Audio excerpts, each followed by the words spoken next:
I'm in the EVR studio with Erich Weiss, the director of the Sailor Jerry documentary. What's the documentary about? The documentary is a loose biopic on Norman Sailor Jerry Collins, who's, I guess, considered the grandfather of the modern day American tattoo.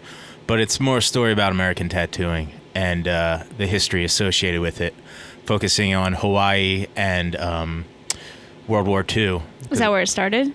Well, no, I mean, it started...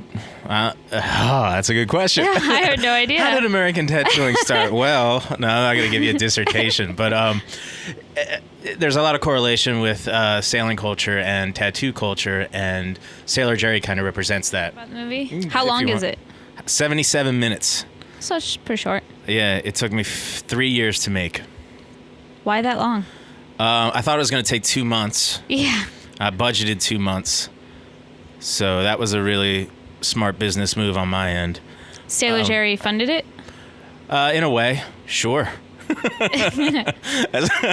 Funded as much as 2 months ago. But it just took a while because it was an adventure. I mean, I was interviewing living legends, guys that, really... Are they hard to find? They were hard to find, and they were hard to, to make willing to be interviewed. They were shy. They weren't shy. They were more like, fuck you. What do you want?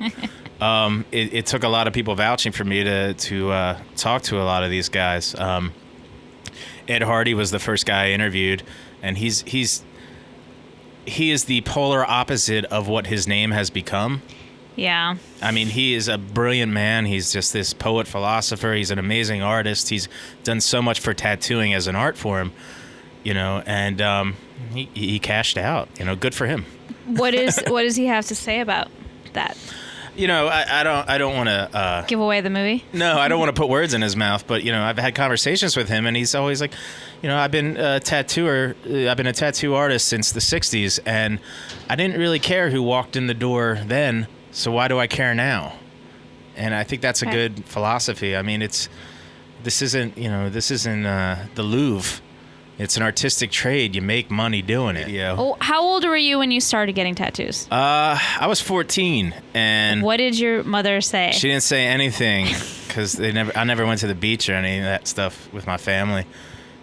So they never saw? They never saw. Oh no, they never saw. But the thing about it was, you go to a tattoo shop, and I went to 13th and South in Philly, and it was scary. It was so scary to walk in there, and you're young anyway, and then it's all a bunch of bikers and just gnarly dudes, and that was so awesome. You walk in there and there's great art on the walls, but all the people are so fucking scared. Can I curse? Yeah. Oh, so scared. And now, you turn on TV and it's like the concierge from the hotel calls the tattoo shop, and they go in, and then there's a red carpet. There's a beautiful light on the woman as she talks about her cat who had feline leukemia, and that's why she's getting this tattoo, and it's horrible. I was talking about cats.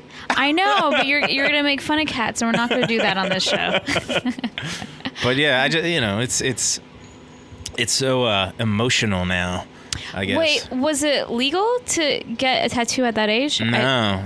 Oh, okay. No. So the guy it didn't really matter. I don't think the guy who was doing it for me. I don't think he really cared. Plus, I looked very mature for my age.